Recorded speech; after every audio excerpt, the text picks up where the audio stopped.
Islam, peace, hotep, blessed love. We're here. Another one gone down. Made it to another one. Getting closer to the end of this round.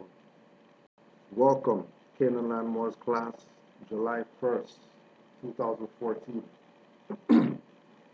Today's class is Welcome to Klanada. Right? Being that, we're here in Canaanland, we should use today properly. We should use today properly and uh, you know, deal with what's up with this July 1st. You might hear fireworks and stuff like that. You already know.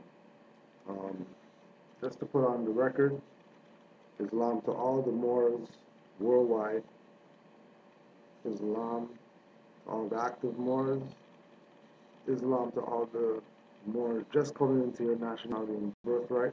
Honors to you for stepping up. We're going to start today, just to put a book on the record, school book. People hear a lot about Canaan and look at it from a negative perspective, right? Because of what they've been told. Okay? Now, when you do studying and researching, right? Take a look at this right here. Okay? When you do studying and researching, right, you'll realize that things are available, right? We just have to do some research. So this is, so-called blacks in Canada. There's a chapter in here about the Canadian Canaan, 1842 to 1870, right? We have to also acknowledge a lot of the things that Noble Drew Ali left for the Moors. In the Holy Quran of the Moorish Science Temple of America, Moorish Holy Temple of Science, there's a chapter that deals with the divine origin of the Asiatic nations. The divine origin of the Asiatic nations. The fallen sons and daughters of the Asiatic nation of North America need to learn to love instead of hate, and to know their higher self and lower self. This is the uniting of the Holy Quran of Mecca for teaching and instructing all Moorish Americans, etc. The key of civilization was and is in the hands of the Asiatic nations. The Moorish, who were ancient Moabites and the founders of the holy city of Mecca. The Egyptians, who were the Hamathites and the direct descendant of Mizraim. The Arabians, the seed of Hagar, Japanese and Chinese. The Hindus of India, the descendants of the ancient Canaanites, Hittites and Moabites of the land of Canaan. The Asiatic nations of North, South, and Central America, the Moorish Americans, the Mexicans, North America, the Mexicans of North America, Brazilians, Argentinians, and Chileans in South America, Colombians, Nicaraguans, and the natives of South Salvador in Central America, etc. All of these are Muslims. The Turks are the true descendants of Hagar, who are the chief protectors of the Islamic creed of Mecca, beginning from Muhammad I, the founding of the uniting of Islam by the command of the great universal God Allah. So Noble Drew Ali introduced to the Moors in the mental dead slave state the divine origin of the Asiatic nations. And within the Asiatic nations, are nations that so-called Negro, Black, colored people won't identify as family, right? So our position as Moors is to stress the fact of unity, right? As well to recognize that the race game is a fraud and there's one race, the human race. And the human race is divided based on your natal bloodline. Who are you? Who's your mom? Right? Who created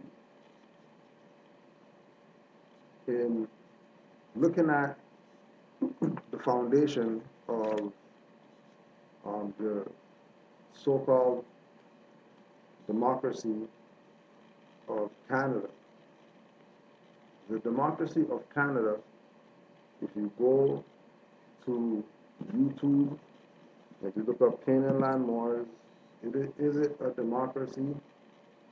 Is it a commonwealth? Something like that. The video will come up. You can watch that to get a perspective, right? Because there's many different perspectives based on Canada sort of being, behind God's back, nobody paying attention to up here and what's going on up here, right? When, this is a integral part of the Inquisition operation in order to have supreme jurisdiction over the inhabitants and the land, right? Now, today, as we say, is Canada Day, right? And my sister sent me a picture because they went down to a little parade. Sister sent me a picture, right, of the Shriners down there, right? So the Shriners are down there, and what we recognize is that they're flying the Amity banner and they're flying the Canadian flag, right? So in their demonstration, right, they're displaying that it's really one jurisdiction. So when Moors hear, us speak from the perspective of Canaanland, it's not a separate jurisdiction. It's North America still. Whereas further north, just like Florida's further south, and we're not going to look at that as a separate part of the jurisdiction, right? They've completely fooled everybody into thinking that the corporate construct, the pseudo-governmental, judicial, executive body that is called the so-called government of Canada, right?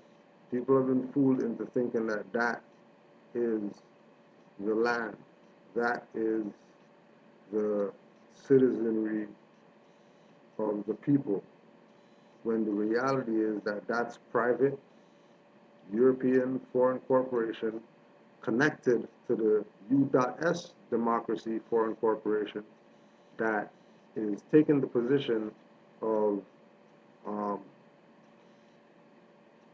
making the people, through voluntary consent, denationalize themselves and become subjects of whatever they claim is the sovereign authority, right? So there's a professor from University of Toronto by the name of Wallace E. McLeod. Wallace E. McLeod earned his PhD at Harvard, and writings are numerous, specializing in the old charges of Freemasonry. His books include The Grand Design.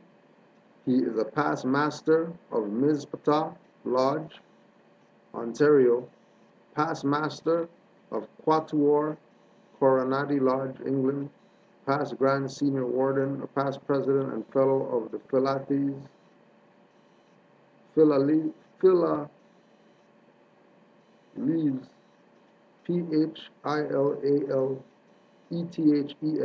Society. There is a vast field of research called constitutional history, which, among other things, lets us trace the steps leading to democracy in the English-speaking world. These include such items as the Great Charter, 1215, which asserted the supremacy of the law even over the chief of state, the Petition of Right, 1628, which prohibited taxation without Parliament's consent, the Habeas Corpus Act, 1679, which prevented imprisonment without due cause, the Declaration of Liberty of Conscience, 1687, which gave freedom to all religious denominations, and the Bill of Rights, 1689, which made it illegal to make or suspend any law without the consent of Parliament. These all antedate the formation of modern Freemasonry, but in one form or another, they were all brought to North America by British settlers, even through the power of such laws may have been diluted by the fact that the people were no longer in their homeland. So the people were no longer in their homeland, right? And they brought their mentality of the sciences of laws and government that they knew over there called quote-unquote common law, and then they brought some of that here, right? And tried to implement it here, but realized that as soon as they got to the shore, they got mosques on the hills and stuff like that, and they need to have some type of communication with individuals, right? It is possible that the Freemasons may have some effect on the growth of democracy. In the first book of the Constitutions of the Freemasons, published in 1723, James Anderson gives the charges of a Freemason extracted from the ancient records of lodges. And there we read that all Masons are as brethren upon the same level, right? So this is for all the Prince Hall, quote-unquote, black lodge, Moors, black guys, whatever, that your stuff looks like crap, right? You guys are like, third string on the bench, right? When Masonic stuff comes up. And then the European stuff is, marble floor and carpeted, and they got what the so-called, Prince Hall black guys want but can't get. But according to the Constitution of Freemasons, not just, some Freemasonic literature, the Constitution of Freemasons states that all Masons are brethren upon the same level, right? And then remember, level is also used in Masonry, right? So there's within the democracy that we see today, you know what I mean, that has been putting up this front since 1933 that they exist and they're real and whatever, right? What they've been doing is using what they learned from the Moors or the Aboriginal indigenous people when they came here, right? Getting the Aboriginal people to believe whatever else, it doesn't matter, just anything else but natural laws and divine laws. Anything else. And once they get them there, then they pick up the scraps and rule. And our position is changing that. So when we read about constitutions of the Freemasons, that makes them constitutionalists if they have a constitution. No different than Moore Science Temple of America has a constitution. That's standard. That's just something that you have to have if you're claiming to be a body politic. right?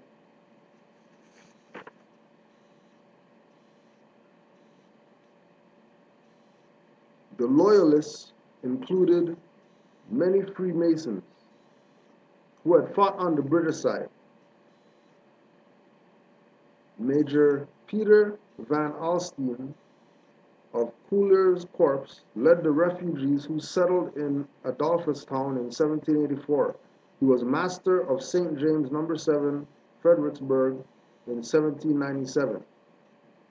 Of course, in the American War of Independence, there were Masons on both sides.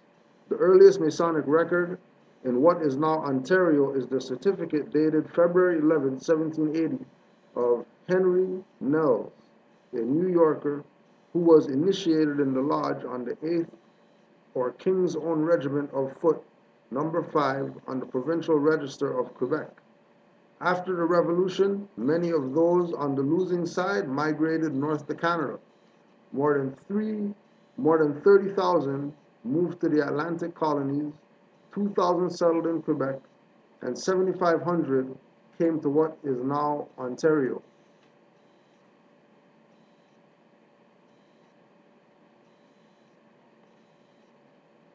In 1870, during Brother Macdonald's leadership, the Great Northwest became a part of Canada. In order to preserve order, a military force was sent from Ontario to Winnipeg. And on November 21st, 1870, 9 of these soldiers received a dispensation to form the oldest surviving lodge in Manitoba. As settlement progressed westward across the prairies, Freemasonry reached Saskatchewan in 1879 and Alberta in 1882. On February 15th, now keep in mind, when we're talking about all these so-called Masonic lodges that are being founded, right? They weren't being founded on their own. And they weren't being founded because of some England. They were being founded because the Aboriginal indigenous people of this land that already had government showed the foreigners how stuff's supposed to run. We showed them how stuff's supposed to run, how stuff is going to continue to run, right? And there were many individuals that came after the initial meeting between the Aboriginal people of this land and the European foreigners. There's many in-between people that have come in and muddied the water, right? That, you know, they're sort of taken out of history because everybody's been denationalized, calling themselves white people or red people or, you know, like whatever. Anything other than who they really are, European foreigners that came and colonized the Americas, right? Now, also remember that we're talking about a time when wherever they landed on the shore, whatever people for that jurisdiction is who they dealt with, right? They never dealt with inland people. They saw those people after and realized, oh, people look just like the people who had the mosque on the hill, right? There's all these logs from all these different people saying that they came here and somebody met them at the shore, right? So it's impossible that so many people came here by some Europeans as slaves. If all these logs that they have talk about these European colonists, foreigners, coming to the Americas and seeing people on the shore, right?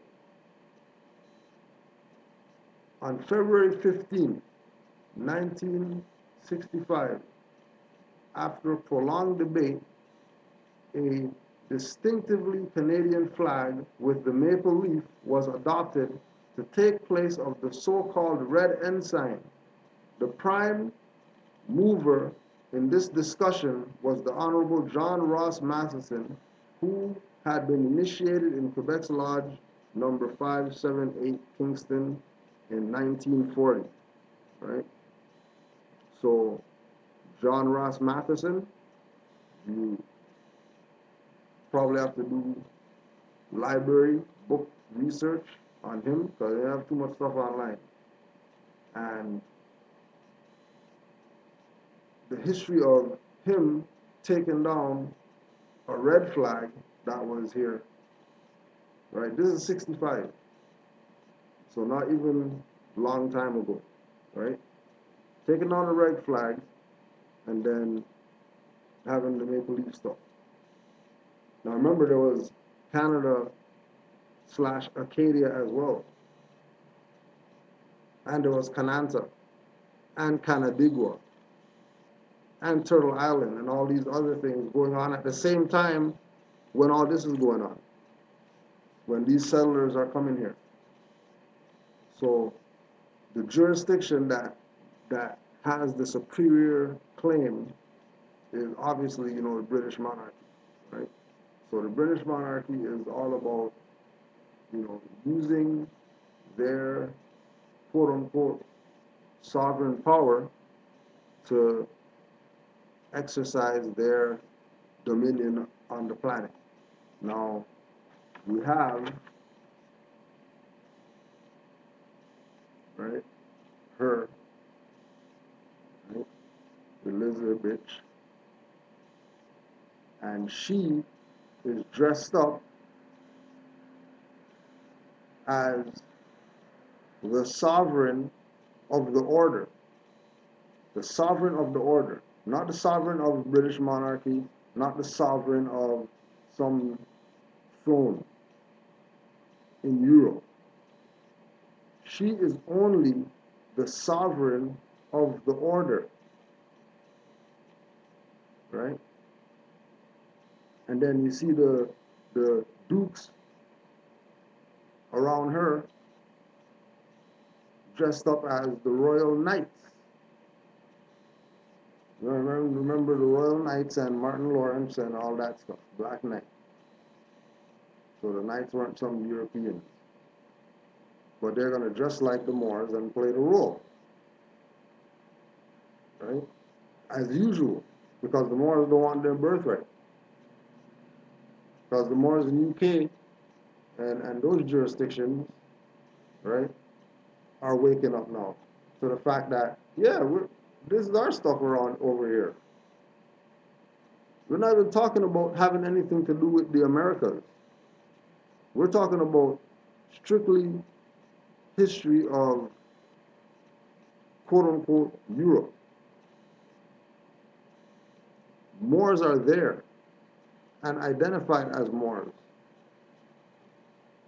And these people are parading around with their parliament or whatever, right? Royal family and all that stuff, right?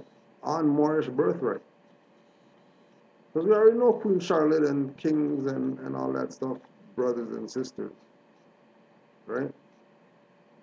Pope's crest and all that. Royalty of Europe. We're dark-skinned people, not some Europeans that are pale,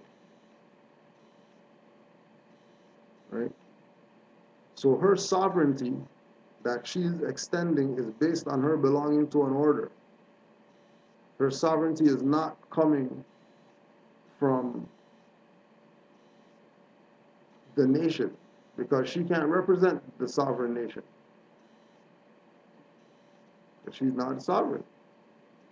Because she's part of a private corporation that decided to usurp the republics in the Americas, right? And a lot of this stuff is going to be repetitive for some more, so you know how it goes, right? You already know how it goes, right? We have to beat this into the people so they recognize what's going on, right? Behold a Pale Horse, page 106. However, I wish to call to the attention of the Senate and the country to this important history in the growth of constitutional popular self-government. The Holy Alliance made its powers felt by the wholesale drastic suppression of the press in Europe, by universal censorship, by killing free speech and all ideas of popular rights, and by the complete suppression of popular government. The Holy Alliance, having destroyed popular government in Spain and in Italy, had well-laid plans also to destroy popular governments in the American colonies, which had revolted from Spain and Portugal in Central and South America under the influence of the successful example of the United States.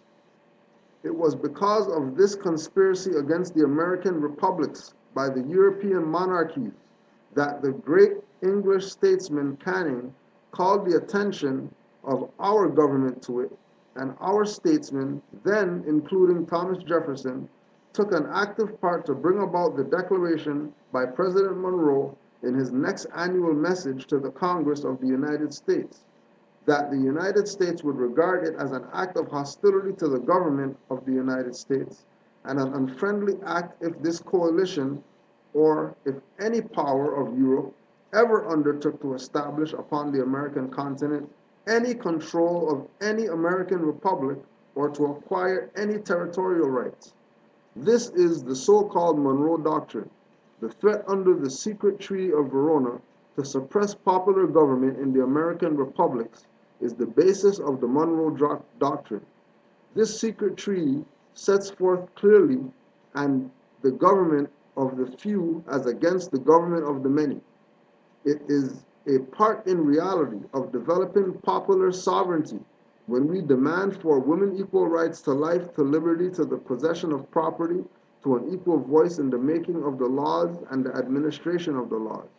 This demand on the part of the woman is made by men, and it ought to be made by men as well as by thinking progressive women, as it will promote human liberty and human happiness.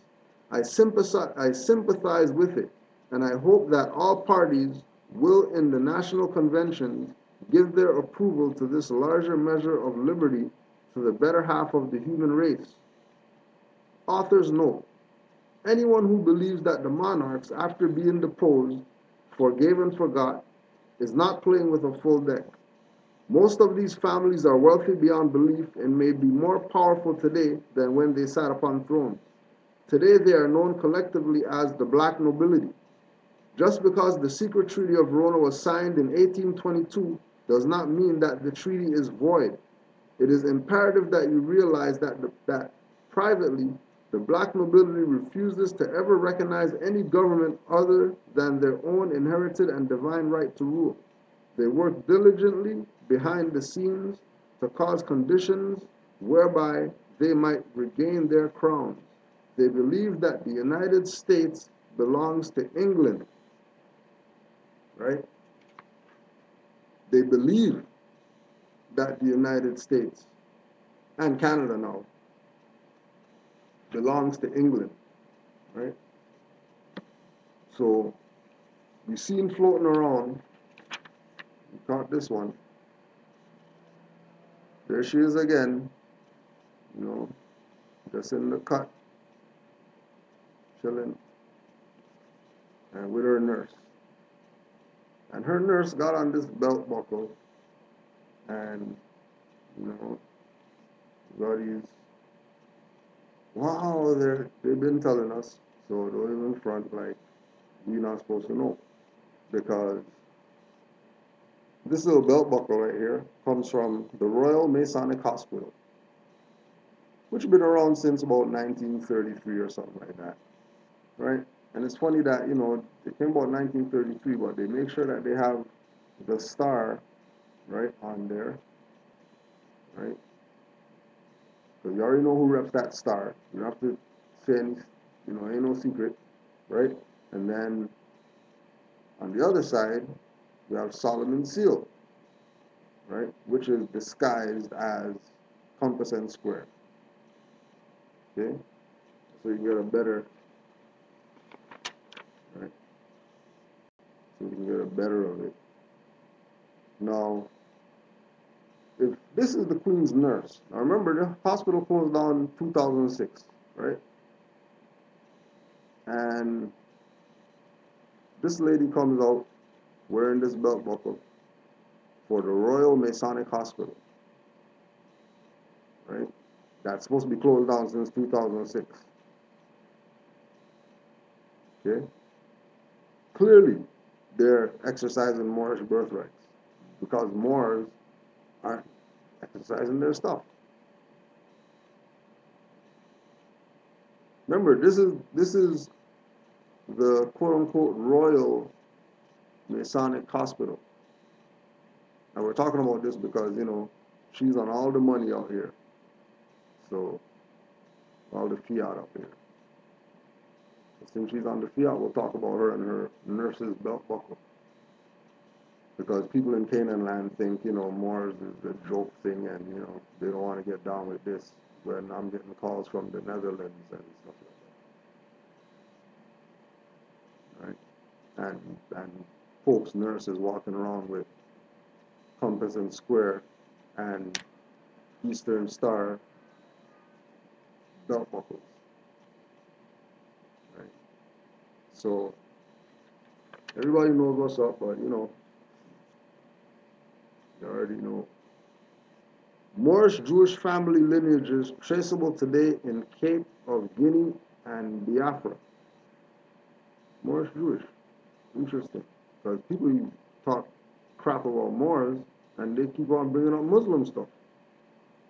How come people keep bringing up Muslim stuff when Moors start talking, but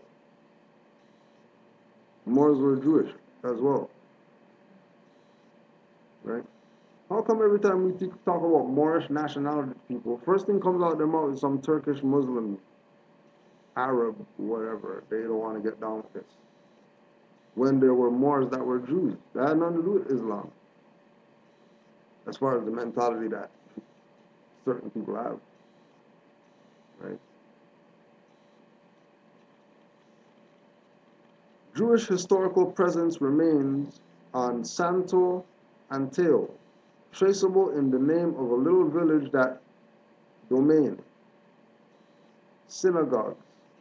Sinagogs. Synagogues. Right? There is a dated Jewish cemetery at the town of Ponta de Sol. Other Jewish cemeteries can be found in Brava, Boa Vista, in Sinagoga, Fogo, and other places. Many Moorish Jewish families can still be traced by their surnames in Boa Vista, Cabo Verde, such as Auday, Auday, Benros, Benros, Ben David, Dagama, Dagama, Seruya, Seruya, Salomeo Ben Oliel, Salomao Benoliel. According to Richard Loben, Supra, the family names of Cohn, Cohn, priest, and Wanan are prominent in Santo Atao. In Nigeria, in Lagos, one finds names as Cardoso, Gomez, Da Costa, and Gonzalez as the remnants of the Moorish Jewish families who retained their Portuguese or Spanish names up to the present times. They are mistakenly called the Brazilian returnees by those who do not know any better. Right? The reason why we brought up Moorish Jews is because we have to bring up the good brother Matthew da Costa. Matthew da Costa. And nobody does talk about, right? They know about him, but they won't talk about him. Why won't they talk about him? Because he's one of the few people in so-called black history that they can't hide who's actually known as and recognized as, documented as a Moorish Jew, a black Ladino Moor. When you look up Matthew da Costa, everything and the only thing that comes up about him is that he's a Ladino Moor. Ladino Moor. Right? He was a Moor, and his family lived in Portugal for at least 600 years as the lords of the land before they were brutally conquered and expelled from Portugal by the barbaric hordes of the Reconquista Gothic Crusaders under the banner of the Papacy of the Vatican. The Moors of Portugal were expelled by 1497 with the edicts of expulsion, the Ley de Limpeza de Sangue, the laws of the cleanness of blood. The laws of the cleanness of blood stated that all Moors, all Moors, all Moors and Jews had to flee the peninsula. All Moors and Jews had to flee the peninsula. And that any Gothic Cretan crusader who aspired to have a middle to high ranking office in the kingdoms had to prove that he had no Moorish or Jewish ancestry for at least 5 generations. The laws lasted until the end of the 18th century. The Costas family was a sea trading family, descended from the Moorish Phoenicians of the ancient times, otherwise variously called Carthaginians, or the Canaanites, or the Moors, right? So keep open to all these different names that are being identified as connected to the Moors, right? Canaanites, Phoenicians, Carthaginians, right? Jews, Muslims, right? Gonzalez and all these Portugal, all these names have some type of relationship with the Moors, right? The Costas family means, the Costa family name means of the sea, that they were traditional seafarers, right? And then you go back to Noble Drawley's prophecies, talking about the Moors were a seafaring people, right? They were a seafaring people. And that's exactly how they talk about Matthew da Costa, that his family were seafaring, and he's identified as a Moor. So if he's identified as a Moor, and his family were seafaring people, right? And we say that we're Moors today, but they don't want to recognize Moors or pretend like they don't recognize Moors. You can see why they don't talk about Matthew da Costa, especially in quote-unquote Canada, where, you know, at-risk and marginalized and nigger mentality is big business out here, right? Having no knowledge of self is big business out here, just like anywhere else that is under Inquisition colonist practices, right? It's a repetitive theme, right? That only we can fix, meaning Moors, because we're the only ones with the information that is going to change this thing around, right? And Moors is not just, you know, beings that you see in front of you, but a mindset. So people that out there that have a Moorish mindset might not look like you, but their mindset is Moorish, right? Don't count those people out because of how they look or whatever, right? Seafarers played a crucial role in the relief of the imperiled Moors subjected to genocidal criminality by the gang of Gothic Reconquistas. Upon their interdiction in Iberia by the Bull of Toledo, gangs of Moorish seamen organized to rescue hundreds of thousands of fleeing Moors. For instance, it is recalled that Moorish-Portuguese sailor Sequeira, Sequeira, had sailed to area now known as Lagos in 1472 with a shipload of Moorish refugees.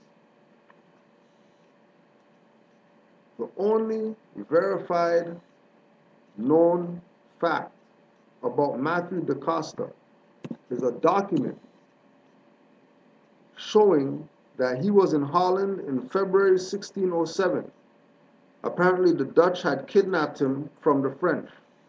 The following year, 1608, Da Costa signed a contract in Amsterdam that committed him to sail with or on behalf of Pierre de Gois de Monts as an interpreter on voyages to Canada and Acadia. Da Costa's contract with de Gois de Monts was to last for 3 years, and it paid a considerable salary. We can thus reasonably assume that Da Costa accompanied de Gois de Monts and Samuel de Champlain on one or more of their voyages to Acadia and the St. Lawrence area.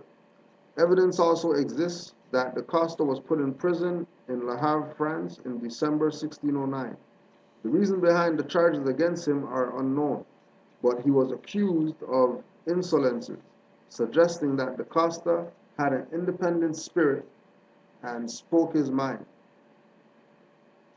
While Da Costa is not widely known among Canadians, he is profiled at several institutions and sites, including the Black History Canada website. The Port Royal National Historic Site in Nova Scotia also commemorates Da Costa's appearance in Canada. So Matthew Da Costa.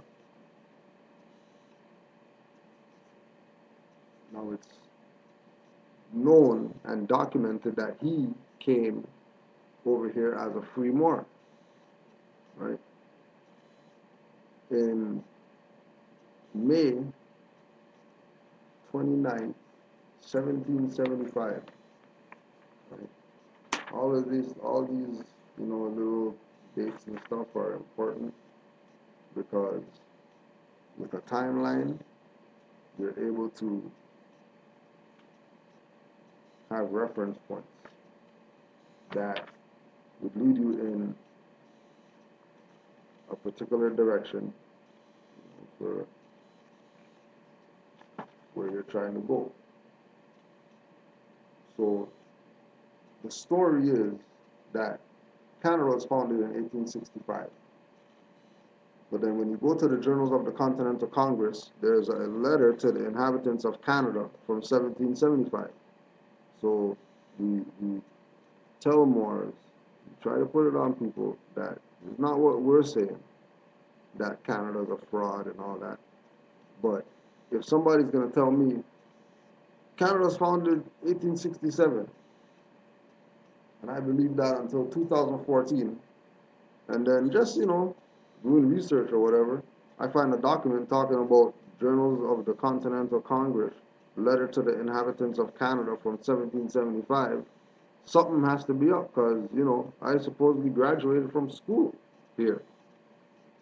So if I'm going to graduate from school being taught that Canada was founded in 1867, when in reality, there's no such thing as the founding of Canada because Canada is just another jurisdiction, indigenous name, Klanada, that the indigenous people call this place because there was whatever there, right? Whatever they saw there, they made a name based on what was there, or based on, whatever frequency was being emitted from this place that they embarked on in their journeys, in their migration, right? So this is the Congress now. I remember 1775 talking about Canada and talking about the inhabitants of Canada. Right? We'll just jump through a couple parts of this. We most sincerely condole with you on the arrival of that day, in the course of which the sun could not shine on a single freeman in all your extensive dominion. Be assured that your unmerited degradation has engaged the most unfeigned pity of your sister colonies, and we flatter ourselves you will not, by tamely bearing the yoke, suffer that pity to be supplanted by contempt. When hardy attempts are made to deprive men of rights bestowed by the Almighty, when avenues are cut through the most solemn compacts of the admission of despotism, when the plighted faith of government ceases to give security to loyal and dutiful subjects, and when the insidious stratagems and maneuvers of peace become more terrible than the sanguinary operations of war, it is high time for them to assert those rights and with honest indignation oppose the torrent of oppression rushing in upon them.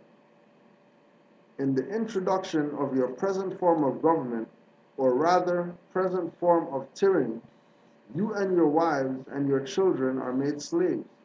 You have nothing that you can call your own, and all the fruits of your labor and industry may be taken from you. Whenever an avaricious governor and a rapacious council may incline to demand them, you are liable by their edicts to be transported into foreign countries to fight battles in which you have no interest, and to spill your blood in conflicts from which neither honor nor emolument can be derived.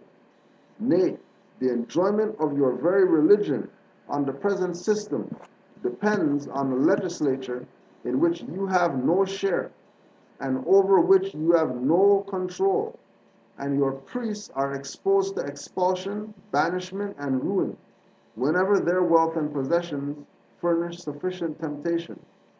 They cannot be sure that a virtuous prince will always fill the throne, and should a wicked or a careless king concur with a wicked ministry in extracting the treasure and strength of your country, it is impossible to conceive to what variety and to what extremes of wretchedness you may, under the present establishment, be reduced. Remember, this is 17 something, right? We are informed you have already been called upon to waste your lives in a contest with us. Should you, by complying in this instance, assent to your new establishment, and a war break out with France, your wealth and your sons may be sent to perish in expeditions against their islands in the West Indies. It cannot be presumed that these considerations will have no weight with you, or that you are so lost to all sense of honor. We can never believe that the present race of Canadians are so degenerated as to possess neither the spirit, the gallantry, nor the courage of their ancestors. You certainly will not permit the infamy and disgrace of such pusillanimity to rest in your own heads, and the consequences of it on your children forever. We, for our parts, are determined to live free, or not at all, and are resolved that posterity shall never reproach us having both slaves into the world. Permit us again to repeat that we are your friends, not your enemies, and be not imposed upon those who may endeavor to create animosity. The taking the fort and military stores at Ticonderoga and Crown Point, and the armed vessels on the lake was dictated by the law of self-preservation. They were intended to annoy us and to cut off that friendly intercourse and communication, which is hitherto subsisted between you and us. We hope it gives you no uneasiness, and you may rely on our assurances that these colonies will pursue no measures whatsoever but such as friendship and a regard for our mutual safety and interests may suggest. As you are concerned for your welfare and titles to your friendship, we presume you will not, by doing us injury, reduce us to disagreeable necessity of treating you as enemies.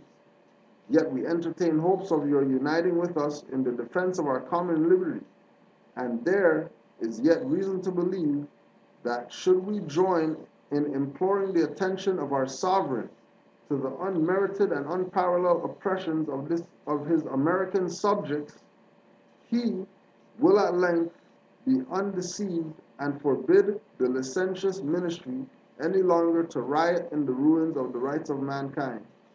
Ordered that Mr. John Dixon, Mr. Thomas Mifflin, be a committee to get the letter translated into French language and have 1,000 copies of it so translated, printed, in order to be sent to Canada and dispersed among the inhabitants there.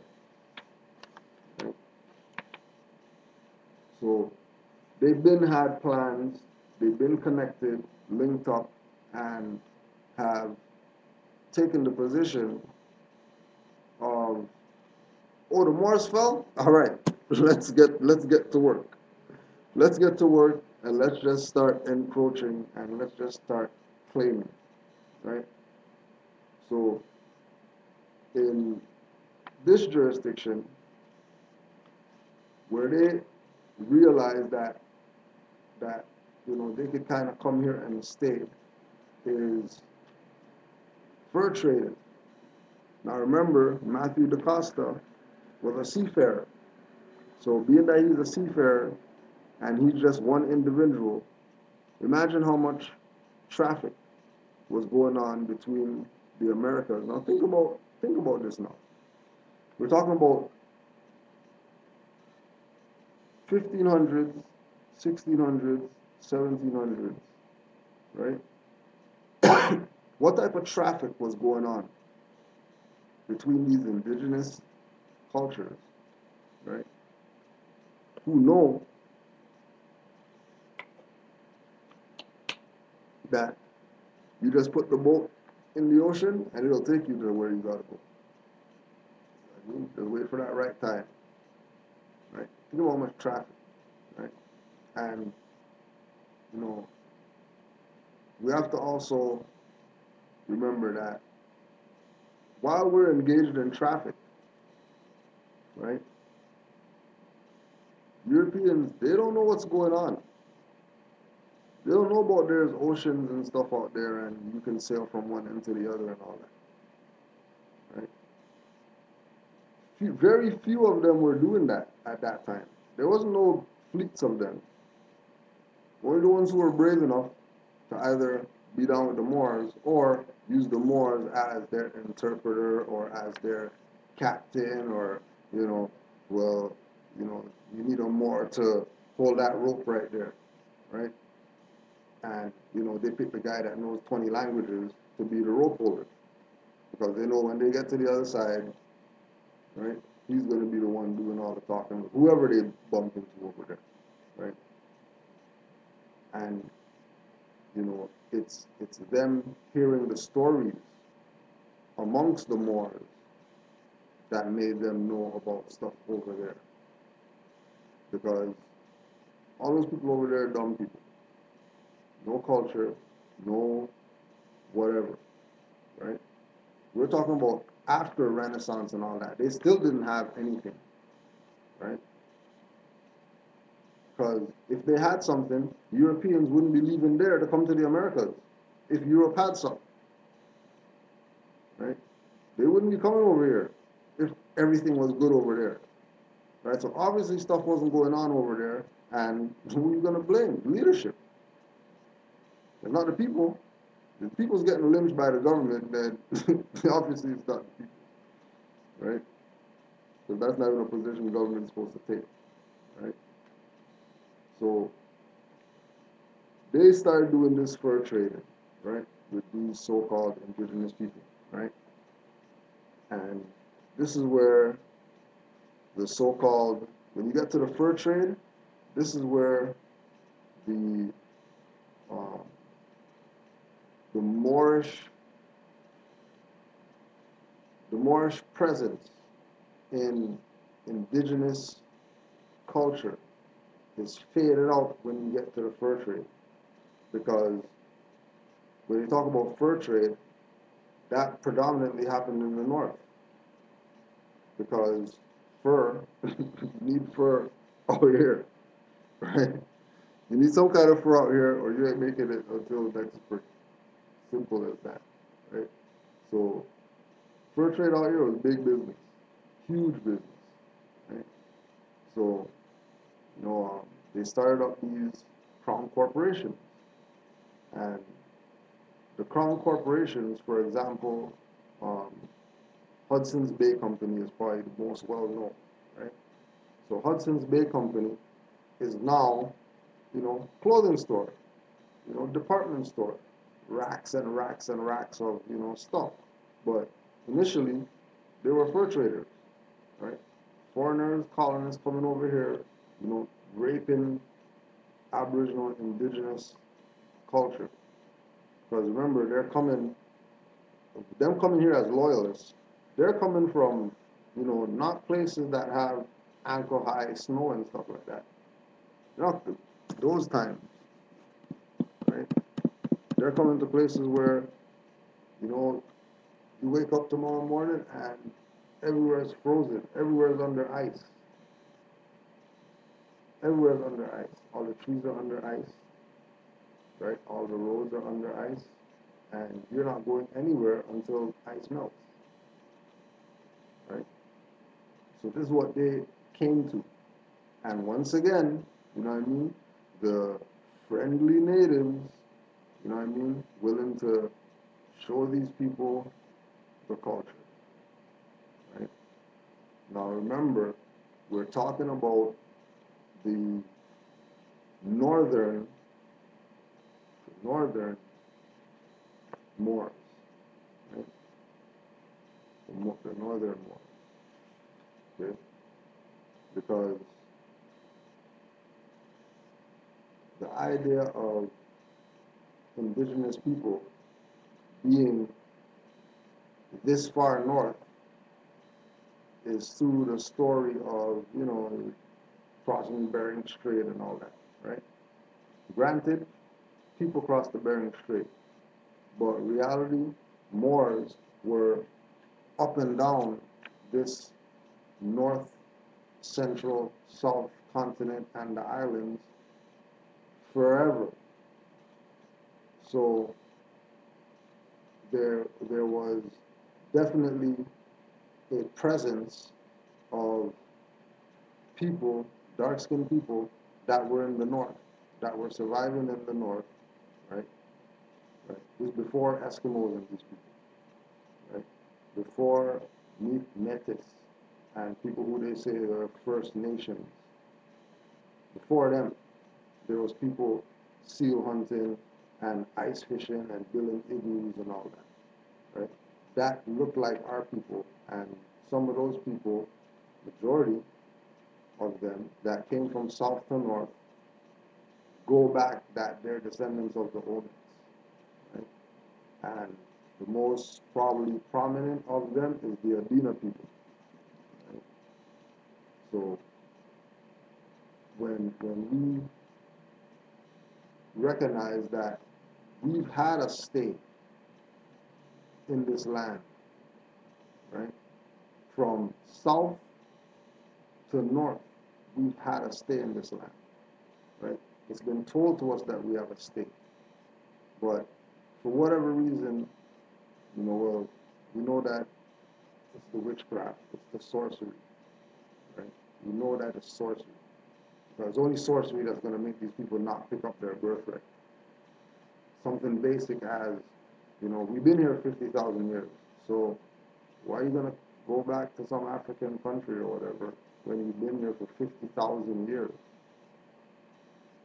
Like, you've been here for 50,000 years. You've not been here for, 10 years. Well, I don't like it, let's go back. We've been here for 50,000 years, so obviously, for us to stay here for 50,000 years, right? Let's just say we use that as a number that's how long so-called, quote-unquote, Aboriginal people been in the Americas, because, Africa is the founding of civilization or whatever. All right, cool. We go with that argument. If we've been here for 50,000 years, where are we leaving to go? Back to where? For what? If we've been here 50,000 years. Obviously, we have jurisdiction here if we're here for 50,000 years.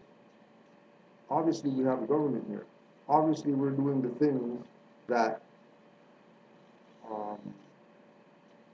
constitutes governmental and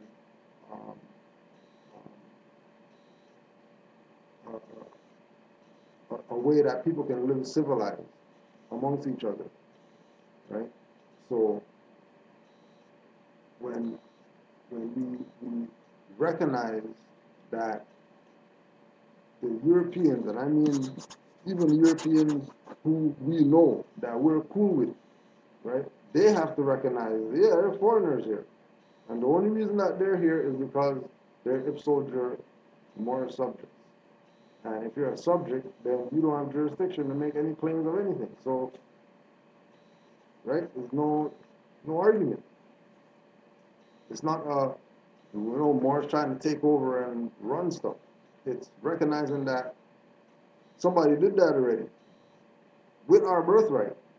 While we're sitting here, helping them get furs and stuff like that, they're stealing birthrights.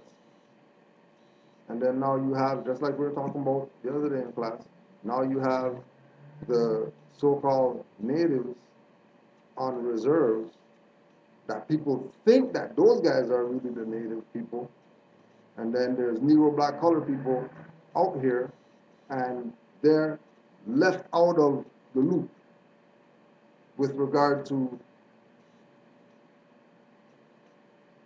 being Aboriginal indigenous people. And then the people on the reserves actually not being the real ones, those ones being a fraud. But our realization, right? Our realization of how connected we are to this land comes from us recognizing that the history that the Europeans have in this land is part of the reason why it's important for us to know, right? The crown corporations are wholly owned federal or provincial. We're talking about this jurisdiction, right? So we're talking about Hudson's Bay, right? So this was a crown corporation, meaning a corporation set up by the quote unquote crown, right? The sovereign of the order, right? In order to come over to this land, claim it as Canada, right? Just like claim it as United States. And the people think, oh, well, she said United States and Canada, so they're obviously talking about the jurisdictions that were set up here, the governments and whatever.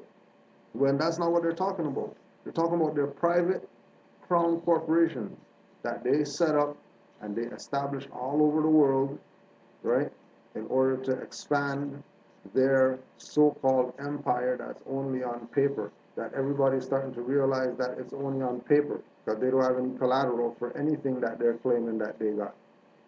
And everything that they got, it's because of some fake fiat that they printed and used that to trade with,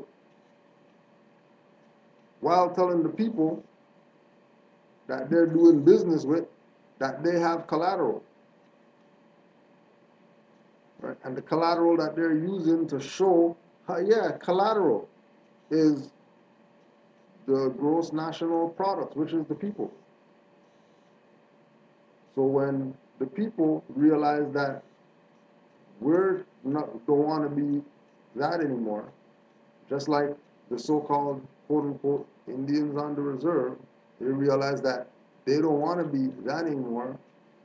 You realize that you got to give up your benefits and return to what you were in before that,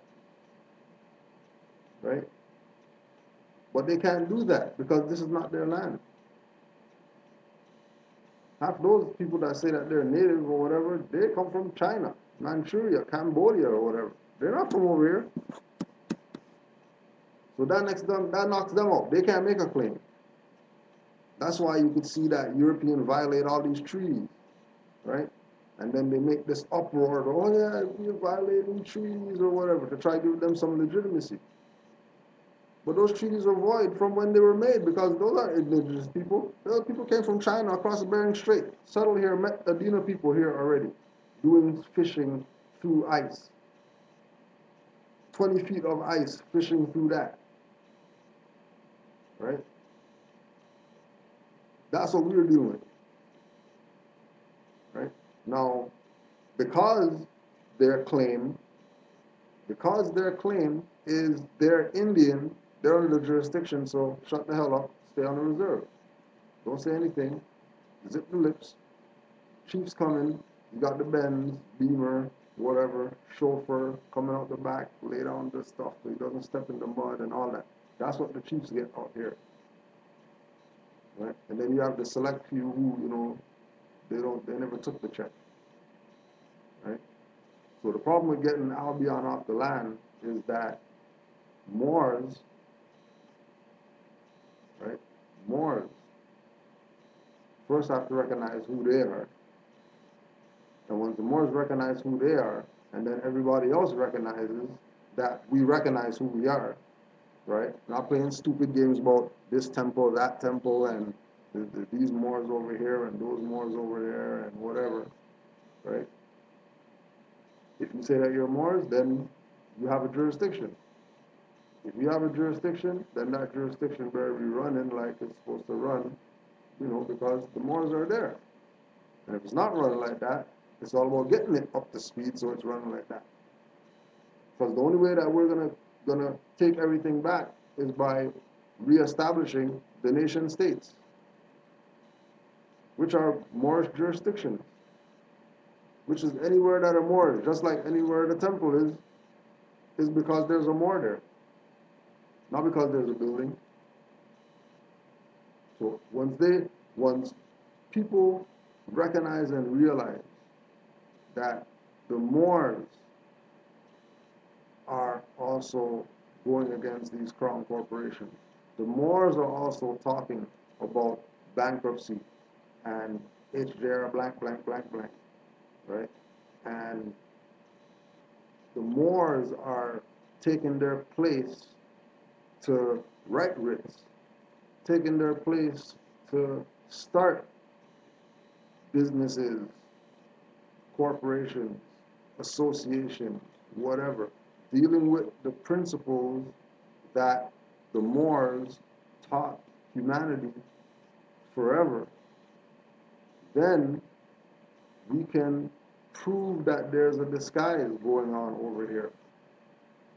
But until Moors start saying Negro, black, color people need to go get got and stop trying to convince me about your Moorish whatever that you started, you know what I mean? I don't need no convincing. Go tell Negro, black, colored about your whatever that you created. I don't need to know about what you created unless I'm supposed to support it as more. But for theirs to be better than this one, and well, where should I get my nationality card? Should I go to these people to get my nationality card, or should I go to get these ones? It don't matter which one you get it from. Nationality card, nationality is free. Nationality is mindset. Card's a demonstration of your mind. So if your mindset is adept, where your nationality card looks like toilet paper, you know what I mean? Like, who you fooling, right? Just like if they're saying, I'm native, I'm Indian, you get off a land or whatever, but you live on a reserve, right? And then the only way that you could get tax off is because you're showing a card that foreigner crown corporation gave you, and that's the only reason and the only way that you get tax off, or you got some signed whatever from their bankrupt office, right? That's the only way that you can get recognized. Then, we're gonna be here doing classes, you know what I mean? Trying to waking up people one at a time and stuff like that, because more people aren't putting the word out. It's that simple, right? Because it's the age of knowing right now. And we need to know that, in 1990, because of, again, all these layers that they're putting down, layers, all these layers, so that more so than anybody else, Negro, black, colored people can't get out of mental slavery. Layers, right? So we already read Treaty of Verona. That's 12 something. They got Treaty of Verona in place already. Still going on right now. Still in place, right? And then 1990, they're adding on another layer again. Out here, right? Remember, just out here, right? Escheating Act, right? So they have an act about escheating, right? Where Her Majesty the Queen in right of Canada is entitled to any land or other real or personal property by reason of the person last seized or entitled thereto having died in a state and without lawful heirs, or by reason of any corporation, association, or society having been finally dissolved or wound up having ceased, the Attorney General of Canada may cause possession thereof to be taken in the name of Her Majesty, or if possession is withheld, may exhibit an information in the federal court for the recovery thereof. Right, and then it goes on to their little stuff. Now, this is an act, right, dealing with the escheating, right? This is the act dealing with the escheating and the Queen having supreme authority to take land and all this, right? Okay.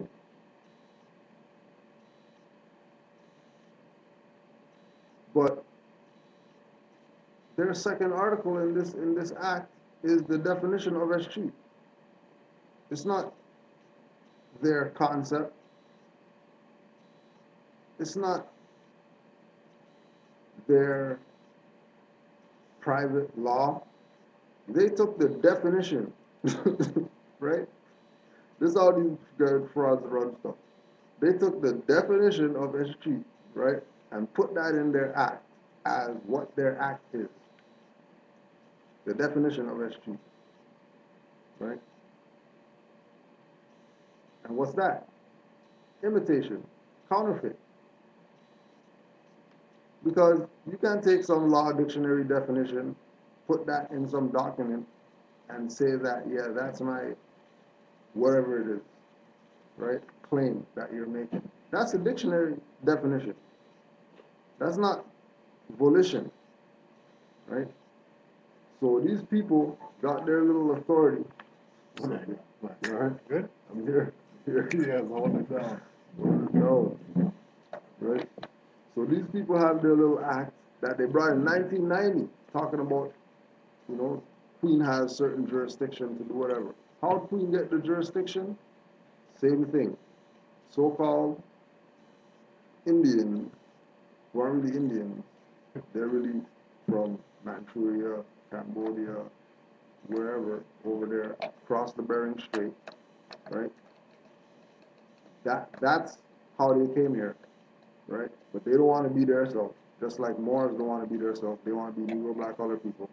And then when you get abused under that, then you're complaining that somebody's violating you when you gave up the stuff, Gave up your right? You gave up your own position, right? So just like when you look at, for example, people dissing like Rick Smith, right? The European talking harder than Moors talk, right? About Moors, about galactic history of the Moors, about, you know, like Moors aren't only on the earth plane and stuff like that. Right? You're European, Caucasian, Caucasian yeah, European, yeah, not just the European, not Caucasian just European. Pale skin, identifies himself as I'm a pale skin and whatever stuff like that, right? And he's talking up for the Moors. He's not talking up for himself.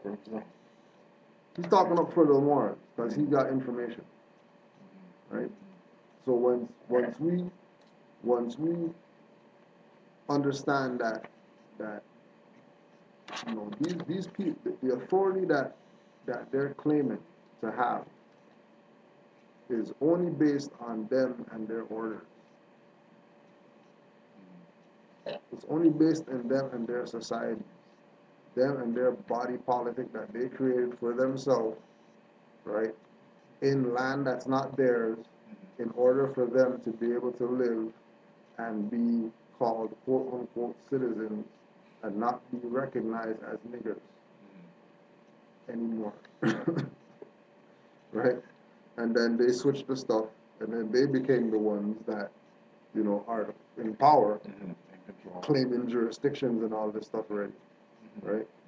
And the ones who are supposed to be in power are now subjects of the individual who's a subject. Yeah, yeah. Openly. Yeah.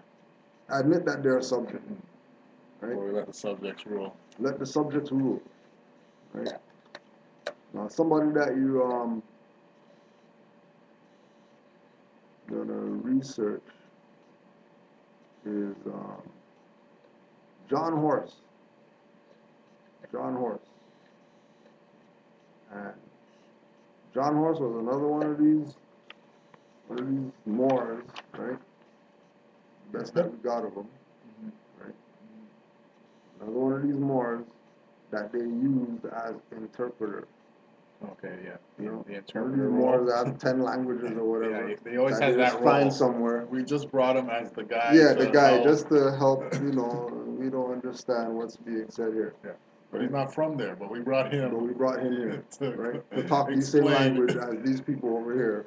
But he's not even But he's from not from here, here. right? Okay. Later life, right?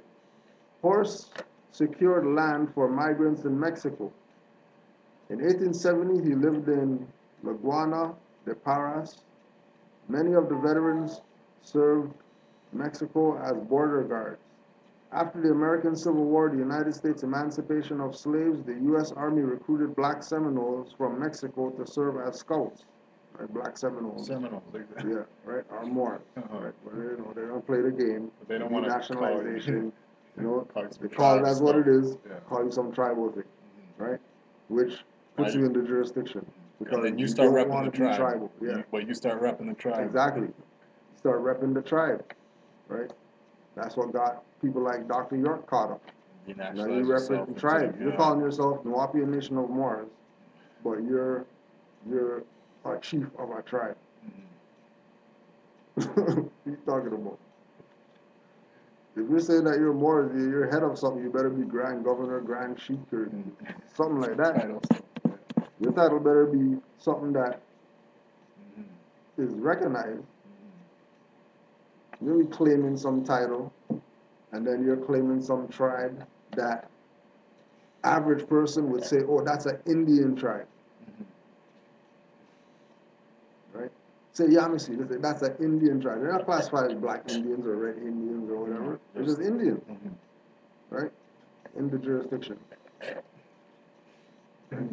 Just for playing some tribal stuff, instead of recognizing that it's the nation. That is really what, you know, like when they say moral subjects, right? The subject is subject to someone. You're not just subject just because that's the title, right?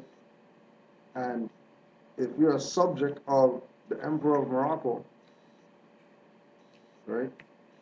And then Morocco's not just over there, Morocco's also over here, right? But then these so-called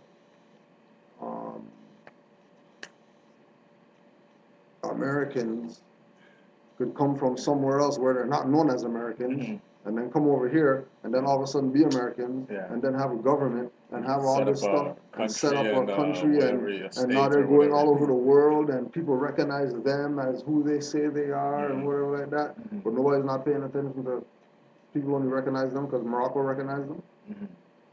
That's the only reason we gave you the okay that people recognize them. Yeah, because you got the okay from. Because Moors gave them the okay. Because what everybody's going to tell you, what's Moor mean? Moor means from Morocco. But then their mindset is only over there. Yeah. Okay, well, over here is Morocco too. So now what? So now what?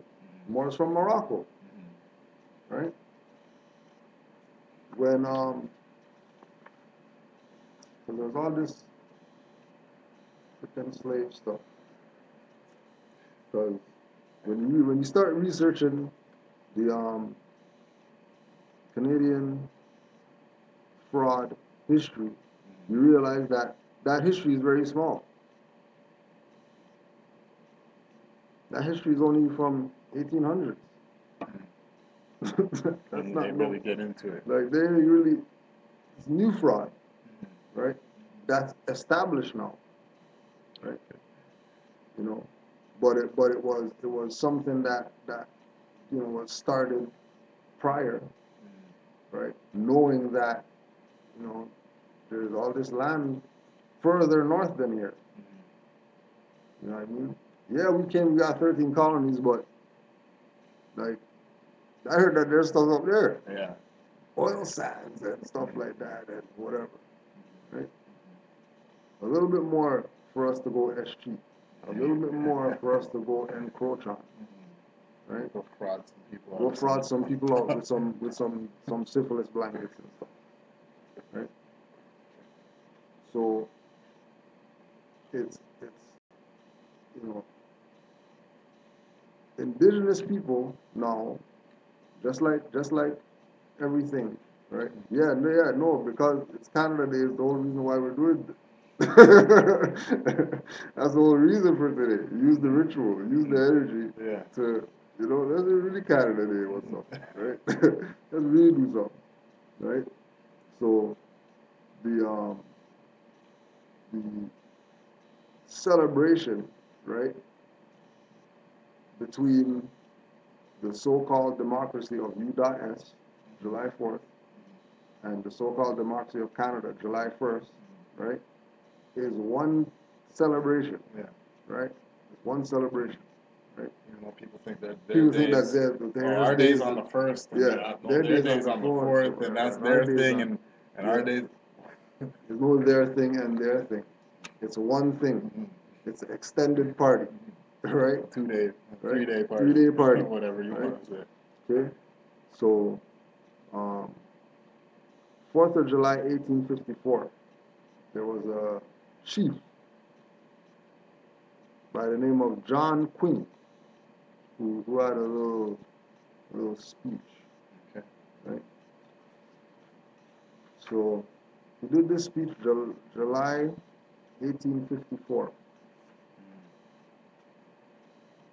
It may appear to those who I have the honor to address a singular taste for me, an Indian, right? Put it on yourself, right? To take an interest in the triumphal days of a people who, occupied by conquest, or have usurped the possession of the territories of my fathers, and have laid and carefully preserved a train of terrible miseries to end when my race shall have ceased to exist. But thanks to the fortunate circumstances of my life, I have been taught in the schools and been able to read your histories and accounts of Europeans, yourselves, and the red man, which instruct me that while your rejoicings today are commemorative of the free birth of this giant nation, they simply convey to my mind the recollection of a transfer of the miserable weakness and dependence of my race from one great power to another. In the documentary papers of this state, and in the various histories of early events in which are as firmly believed as written annals by you, inform me that there are many errors. Without, however, intending to refer to and correct those histories, I will give you what those traditions are. About the year 1645, when Big Ken, the last of the hereditary chiefs of the Mohican New Nation, was in his prime, a grand council was convened of the Mohican New Tribe for the purpose of conveying from the old to the young men a knowledge of the past. Councils for this object especially had never, at stated periods, been held. Here, for the space of 2 moons, the stores of memory were dispensed, corrections and comparisons made, and the results committed to faithful breasts to be transmitted again to succeeding posterity. Many years after the last council of this kind was held, the tradition is reduced to writing by 2 of our young men, who had been taught to read and write in the school of Reverend John Sargent of Stockbridge, Massachusetts. They were obtained in some way by a white man for publication, who soon after dying, all trace of them became lost. The traditions of the tribe, however, have mainly been preserved, of which I have given you substantially the following. A great people came from the northwest, crossed over the salt waters, and after long and weary pilgrimages, took possession and built their fires upon the Atlantic coast, extending from the Delaware on the south to the Penobscot in the north. They became, in process of time, divided into different tribes and interests, all, however, speaking one common dialect. This great confederacy, comprising Delawares, Munshees, Mohegans, Narragansetts, Pequots, Penobscots, and many others, of whom a few are now scattered among the distant wilds of the West, others supporting a weak, tottering existence, while by far a larger remainder have passed that bourne to which their brethren are tending, held its council once a year to deliberate on the great welfare. Patriarchal delegates from each tribe attended, assisted by priests and wise men who communicated the will and invoked the blessing of the great and good spirit. The policy and decisions of the council were everywhere respected and inviolable observed. Thus contentment smiled upon their existence, and they were happy. Their religion, communicated by priests and prophets, were simple and trite. The manner of worship is imperfectly transmitted, but their reverence for the God and the good spirit, whom they referred to by looking or pointing upwards. Right? So they celebrate, right? They celebrate taking all that away, right? Being in the position of what we call the shadow position, right? That they've been colonized, have adopted the independence of their slaveholder, right? And have forgotten everything about their stuff that their slaveholder has and is using to rule over them under the guise of, holy days and this and that, yeah. We came here and all that stuff, right? Okay. And for whatever more, if you had questions and you emailed them, I actually forgot to check the email. So, let's see if I could check, see if anybody got anything in there.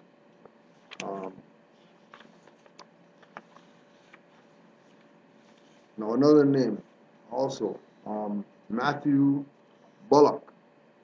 Matthew Bullock, Bullock, and this is 1922.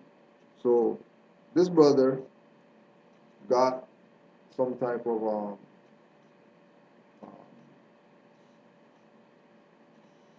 European point finger, or that guy did it and his brother type vibes or whatever, Okay, right? yeah. So he flees. Yeah, he's like, I'm out of here. I think for North Carolina or something. Okay, He's from Canada. Yeah, like he's like, I'm out of here. I'm out of here. I'm going where Canaanland. free stuff is going on, because they ain't getting me on it, right?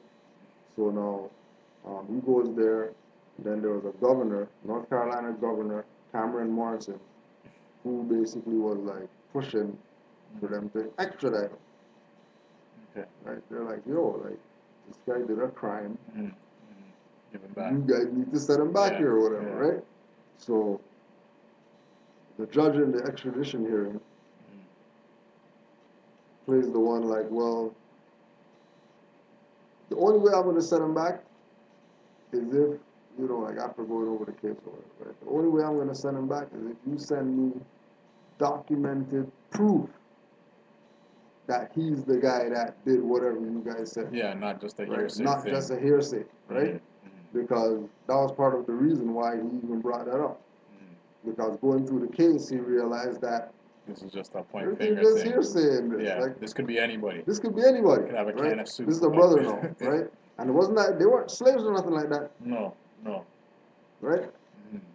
They just got caught up in something, and man said, yo, whatever, I'm out of here. Yeah. Right?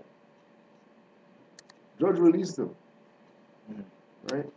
Because judge said, in the whole time that you've been in Canada, you didn't get in any trouble. That's rare. That somebody like you, yeah, you know what I mean, right? Would come up here and not get into trouble. You know what? And release this man. Right? I have no govern over the. No govern over somebody who is dealing with things properly. You haven't broken anything. Haven't Broken broken laws anything, or haven't touched anything, yeah. haven't stolen nobody's stuff. No. You just do what you're supposed to do. Mhm. You know what I mean? And gave him the black, right?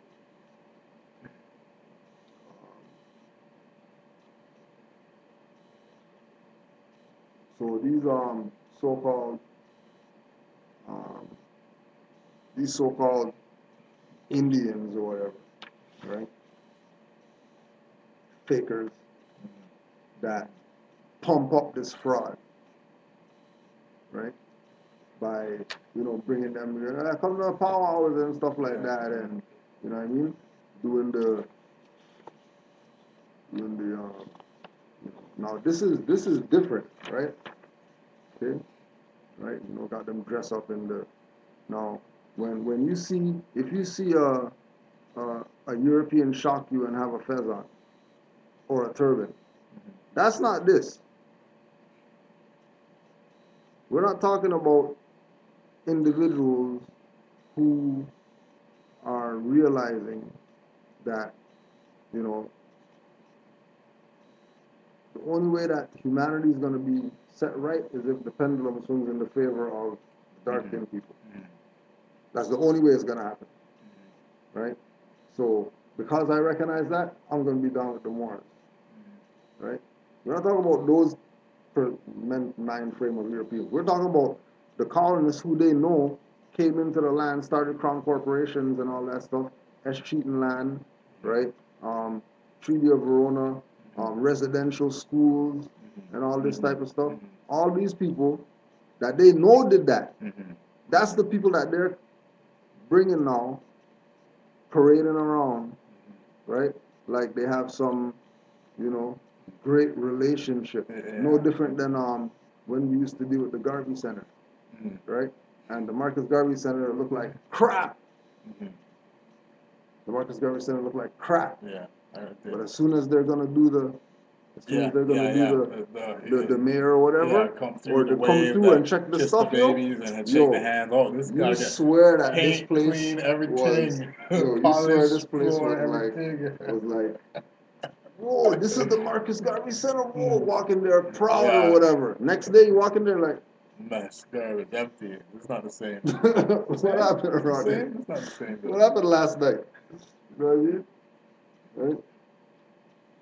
The relationship has thus been described as mutual cooperation will be a cornerstone for partnership between Canada and First Nations. Also, another thing too, when you're doing your research on quote unquote Canada, right, you realize that the only way they identify the Aboriginal Indigenous people of quote unquote Canada is as First Nations, right? That's all you're gonna hear. You're not gonna hear them say Aboriginal. You're not gonna hear them say Indigenous. They might say Native, but most times, 98% of the time, First Nations, right? Which is a fraud because we know that the First Nations are the Bering Strait crossers, right? There ain't no Indigenous people that were in this land for as long as Juali said the flag is in here, right? Where in Canada is the short form reference to Her Majesty, the Queen in right of Canada. Read it again. Right? Okay. Right? So Canada shouldn't be said as Canada. If you're making reference to Canada, it should be called Her Majesty, the Queen in right of Canada. In right of Canada. Right? That's the name of this so-called corporation. Yeah. Because as soon as you say Canada only, you're giving Her Majesty the Queen in right of Canada the jurisdictional power of the indigenous state Kananta that's been here. Right? You're giving them the authority of Kananta. Right? Or Kanata.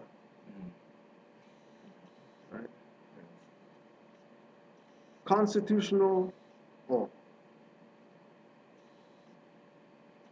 Her Majesty the Queen and Right of Canada, and special, having a strong sense of kinship and possessing familial aspects. Constitutional scholars have observed that First Nations are strongly supportive of the monarchy.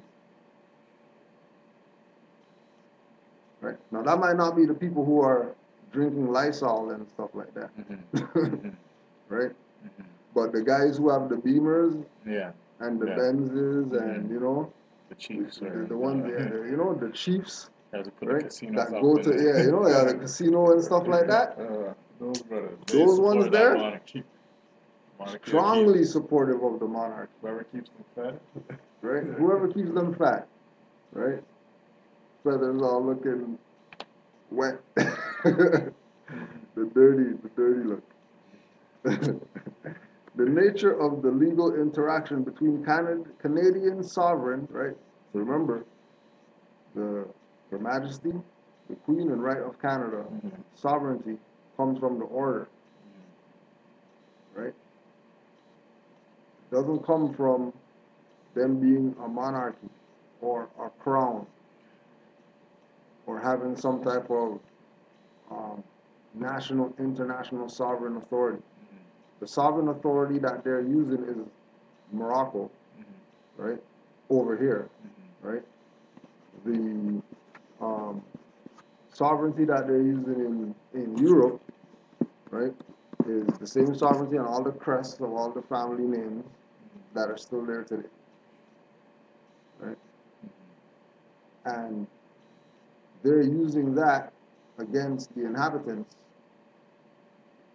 right, in order to get the inhabitants to abandon. Because the inhabitants are under the perspective that that's the government. So if I abandon it, I'm freeing myself from it. But what you're really doing is abandoning your birthright. Because that stuff that they're pushing is only on paper. It's not an actual landmass. Canada is Her Majesty the Queen in Right of Canada. And writ. And anytime you hear Canada in the news, whatever, automatically, or they mean the Queen in Right of, okay.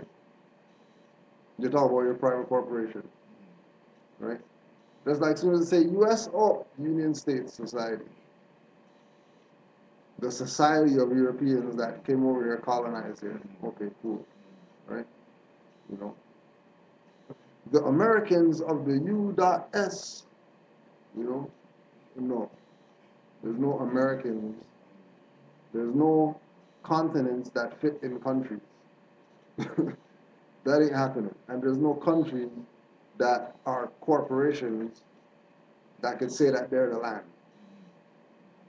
If you're a country that's a corporation, automatically you're not the land. You're a paper. Yeah. Corporation. You're just corporation. Continue doing corporate stuff. Artificial entity, right? Or whatever. When Prince Charles meets with Aboriginal leaders, right? So now, you know, because they have to make him look like he's with everybody, not just the First Nations only, but, you know, all the indigenous people are down with, you know, because they're meeting with him, you know, because they recognize the monarchy. Yeah. So why wouldn't they meet with him? You know, logically they'll meet with him. Yeah. Right? And while they're doing that meeting, you have Negro, black, colored people in quote-unquote ghettos, right? Hoods, which is another reserve, right? Different level of a reserve, right? Not just the next For style indigenous people, right? Because all the Negro, black, colored people who are in there, they're indigenous. They're not came from Africa and all that stuff, right? And the ones that did come from Africa, so-called Africa, if they really want, they could go back. They don't have if to you stay came here and you're getting a shit deal, yeah, like, and you could have went home, wouldn't you have gone home? Right. Right. So when Prince Charles meets with Aboriginal leaders this week on his official visit to Canada, he is continuing a long tradition that reflects what Native people see as their special relationship with the British Crown. Right? So they have a special relationship with them.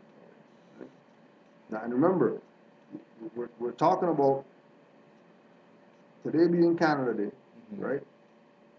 Indigenous people celebrating today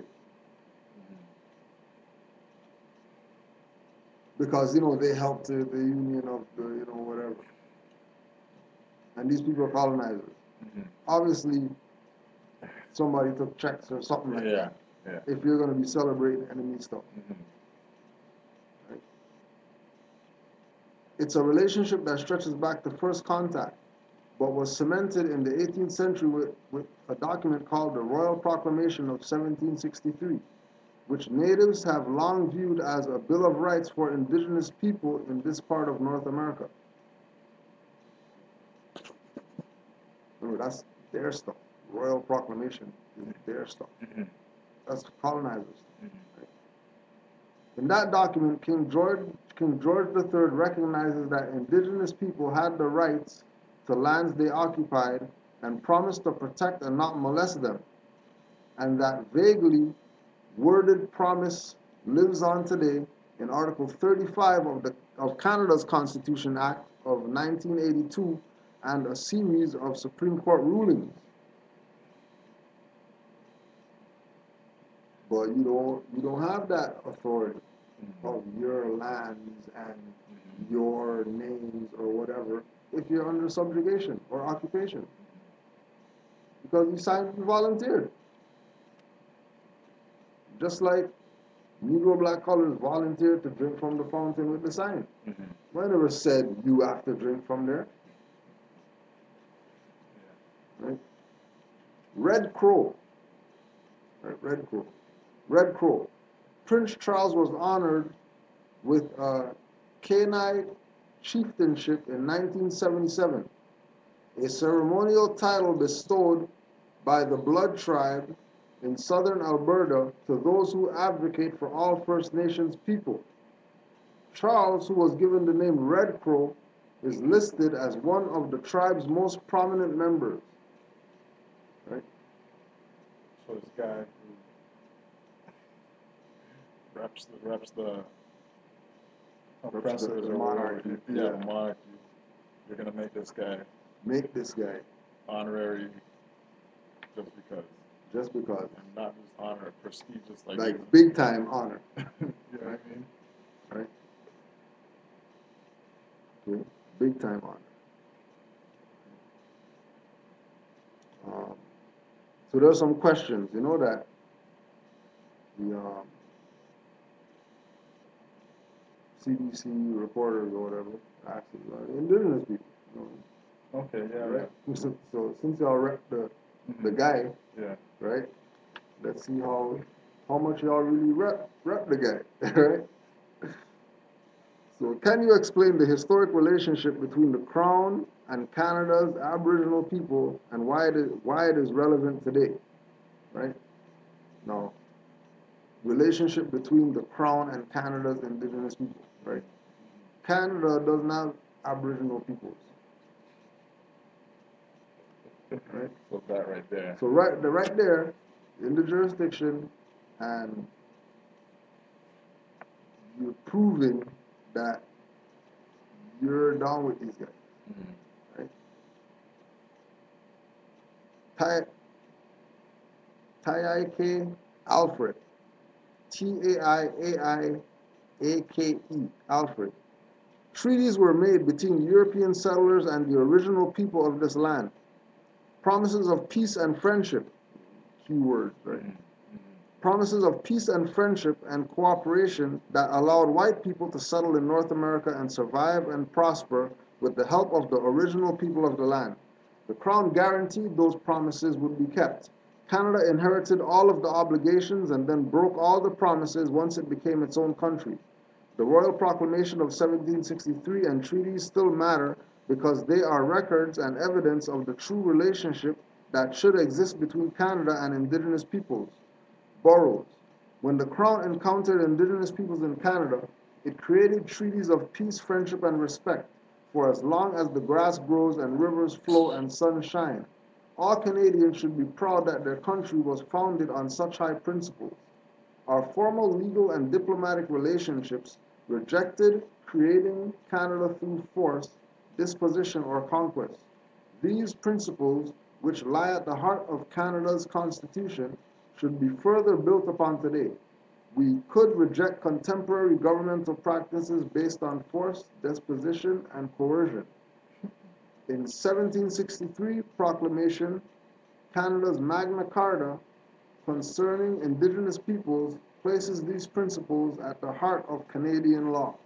Right? In Canada have no law, right? Because Canada is a private corporation.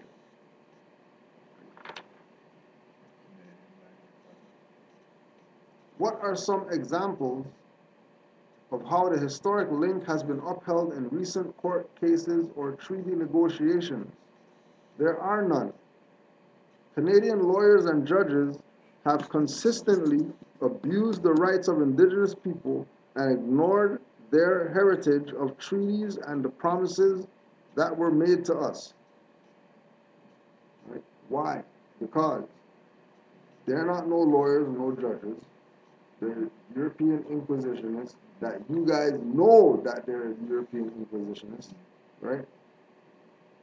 So these treaties that you're talking about, that you guys aren't really indigenous people, but you're going to make some treaties with some people who you know are colonists or whatever, and then today now complaining about, oh yeah, you know, they're violating stuff or whatever.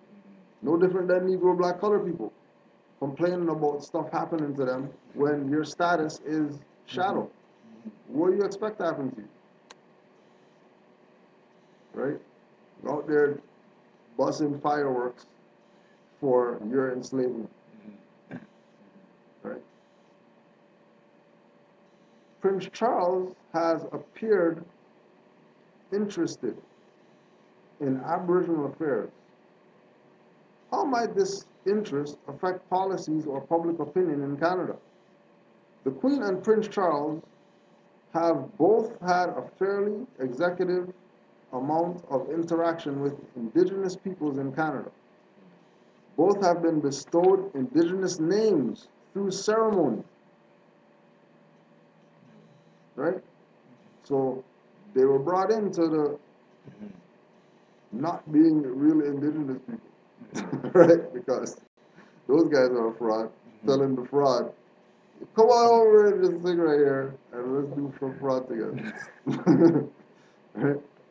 And been given gifts affirming the relationship between the Crown and First Nation. So they even got gifts. Not only did they get name change and all this type of stuff, ceremony and all that, and they also get gifts too, right? And they get gifts too. Wow. Right?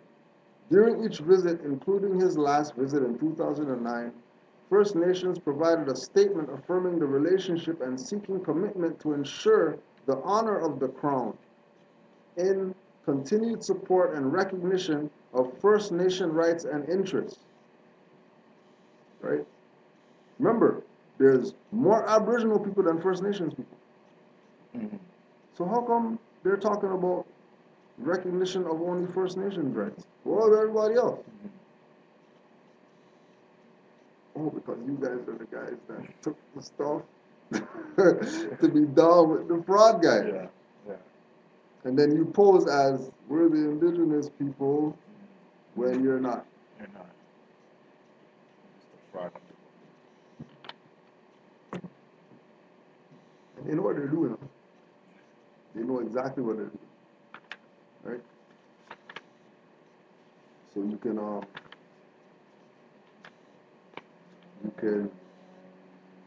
just check the relationships, right? Now, don't get it twisted, right? You know about the subjugation. Like, you know what they're getting. They're getting it right now. Right? Like, they're really getting it. Right? But some of it they call on themselves for playing stupid stuff. But they know they're not supposed to play stupid stuff. Right? Because you're not the ones. Like, Why you gonna go make Yeah. treaties with somebody who you know in your own the same records that we passed down to you tell you watch out for this guy. Mm-hmm. You're right, don't make a deal. And then you're gonna go make deal with the guy who we told you, the white fox or Yeah, whatever, to told come you in. not to make a deal. Told you not to make a deal with them. Watch out for them, right? And then that gets put on Moors that Moors did it. Yeah, Moors did the whatever messed up stuff. because these people said they were indigenous or something, Right. and then Right?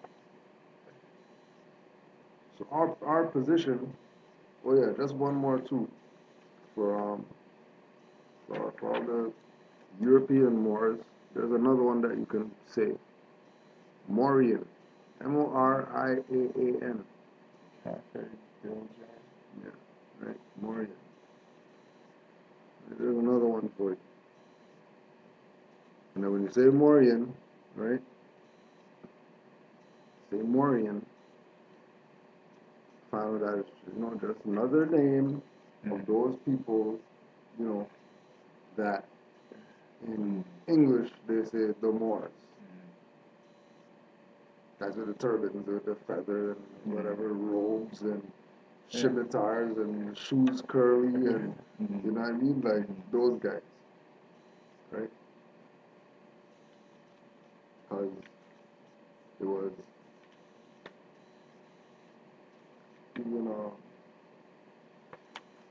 the place name, right?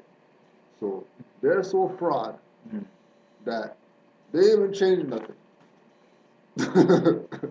Right? Go with the same They're so names. fraud, Don't they worry, just go with it. leave everything as is, you know what I mean? But claim that we are the sovereigns. But then nothing that they're using is English or whatever, right? It's not like they came with their own. With their own They anything. didn't make up their Like, own stuff. Nothing. It could have just been random nonsense. Straight They inherit. stood in, straight inherit. Straight inherit. Operating off. Right? Straight inherit. Operating off of But inheritance. then that's what the whole vibe of the escheating is. Inheriting because the heir is dead and the estate's just sitting there. So it's escheatable. So if Nogadru Ali came told the Moors, black according to science means death. And we call ourselves black, which means death, which according means to death. Science, it means death. According to law, it means death. Because, right? But we want to operate under we want to this. operate under that. So we're operating under that as dead people. And then if you're dead, and then you're supposed to be the heir of this estate, but you're calling yourself black, that means you're dead. Which means that the estate is just sitting there, and anybody who wants to make a claim could make a claim. Walk up to the front door, push the door. Anybody home? Oh, okay, Anybody home? Anybody in there? No, I think anybody's here. Just TV work? Oh yeah, cable bills paid, water bills paid. We got water. Fridge is full, Electricity. Let's go, right? So quickly, place names. Canada has about 350,000 official place names. These includes There's like that many words in the English language. 350,000, right? 350,000 official place names. Canadian place names have a variety of origins, including Aboriginal languages, royalty, famous people, and religion. For a number of years, the name Quebec, narrow passage in the Algonquin languages, was assigned to the French territory from the Gulf of St. Lawrence to the Ohio River. Besides Quebec, 3 other provinces and 2 territories have names of Aboriginal origin. Ontario is often reported to mean handsome lake, with the Huron word Ontari and Iroquois word Onitari, meaning both lake, followed by I-O, suggesting good or beautiful. The present spelling of the lake's name appeared in mid-17th century maps. Manitoba, first given to the lake, is said to be derived from the roaring noise Strait of the Spirit, at the narrows of Lake Manitoba. Saskatchewan comes from the Cree word for swift-flowing river. Yukon means great river. Nunavut means our land. Newfoundland may be the oldest European name for a Canadian place in continuous literary and cartographic use, dating from a letter from 1502. Nova Scotia could have come down in history as simply New Scotland, but the form in Latin text of Sir William Alexander's grant of 1621 was preserved as a distinctive name. New Brunswick was chosen in 1784 to honor King George III, who was descended from the House of Brunswick. Canada's smallest province was known as Isle de Saint Jean to the French, and then St. John's Island from 1759 to 1798, when its present name, Prince Edward Island, for the Duke of Kent, then in command of troops in Halifax, was chosen to reduce the confusion among various places called St. John and St. John. The name New Brunswick, named by royal charter in 1785 after the river discovered by Pierre du Bois de Mott's and Samuel de Champlain, has changed its name to resolve toponymic confusion.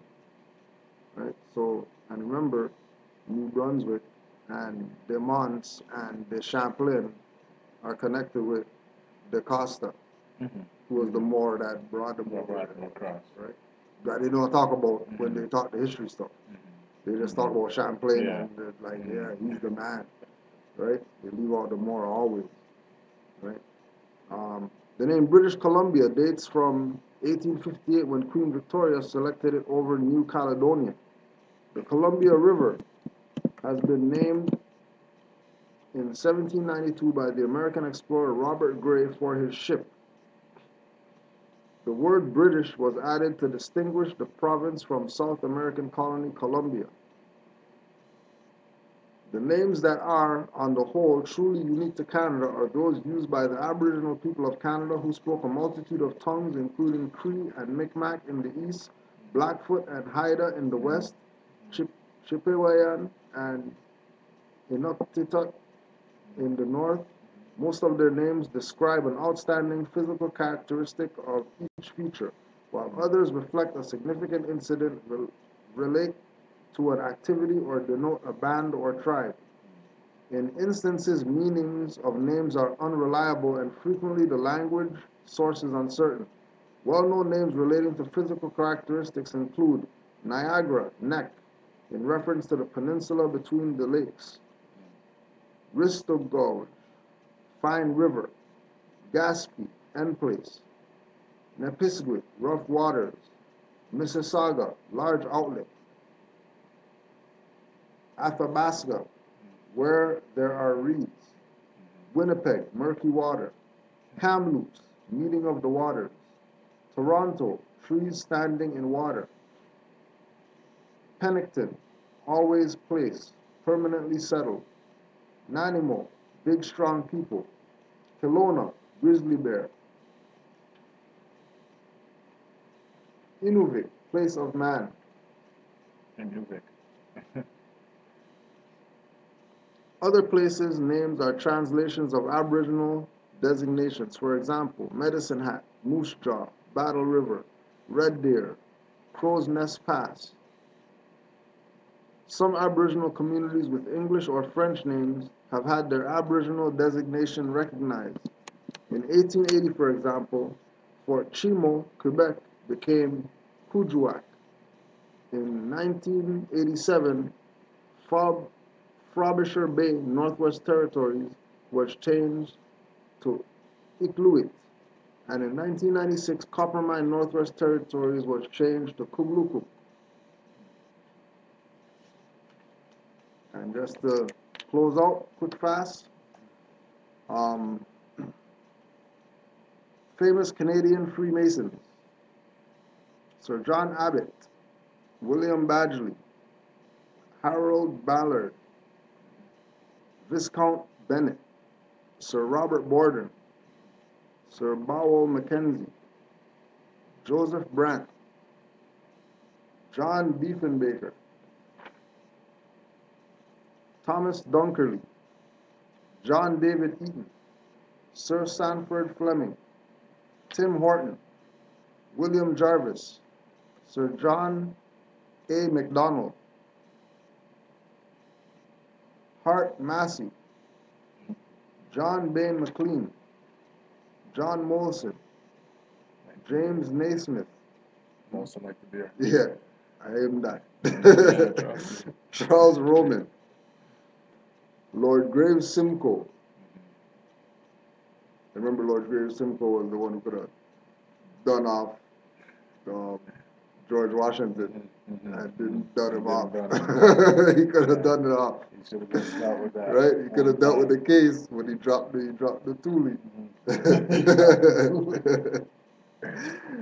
Chief Tecumseh, Canadian native chief. Tecumseh, eh? Tecumseh. That's not the one though. Okay. That's the later one. Okay, Name okay. jacker, you know? Names, that's what I'm saying. Yeah, Not the name OG. jacker. Not the OG. Peter the Great, Emperor of Russia. William the First, King of Prussia.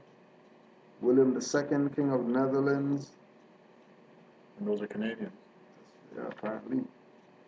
King of Russia, King of Prussia, King Right. Oh no, that's the royal. That's the Okay. royal line. Royal Freemason. Mm-hmm. Yeah, that's the royal. Right. So yes, so welcome to Clanada. So now you know a little something more. You know, hopefully that helped out some people. Don't forget, soon coming, the Welcome to Clanada book through Khalifa Media. It's gonna be coming soon, right? So once again, we wanna throw it up for all the Moors. Continue to stay active, continue to study. You already know it's July 1st right now, so just to be safe, make sure any fiat that you got, bank or whatever like that, take it out of there, keep it in your possession, because when they start the bail-in, don't forget that's a legit thing, right? They did the bailout for the corporation. Well, they're gonna use the bail-ins to go in your stuff and take your stuff. Yeah. The bail-in. So keep your eyes open for the bail-in. Don't have any fiat in the bank. And you could spend some fiat, spend it on something worth spending it on. You know what I mean? Go on a fly, go somewhere. Yeah, trip You know what I something. mean? Don't be wasteful. Have 50 shoes or nothing like that. Yeah. 80 jeans, and there ain't time for that. You gotta get some water up, get some, 80 cases get of some water. stock. You know what I mean? Get some, pork and beans. It's on the low. Because you don't know what's gonna go on. So Islam to all the Moors online. Don't forget we got Moors Heritage and History School. Eyes wide open on Blog Talk at 9:30. All right. 5 on the left, 2 on the right. Allah, the Father of the universe, Father of love, truth, peace, freedom, and justice. Allah is my protector, my guide, and my salvation, by night and by day, through His holy prophet, Noble Jew Ali, Islam. Peace and love. Hotep to all the Moors, and we'll connect again soon. Keep studying. And again, if I didn't get your questions, we'll deal with them next week. Islam, Moors. Peace and Hotep.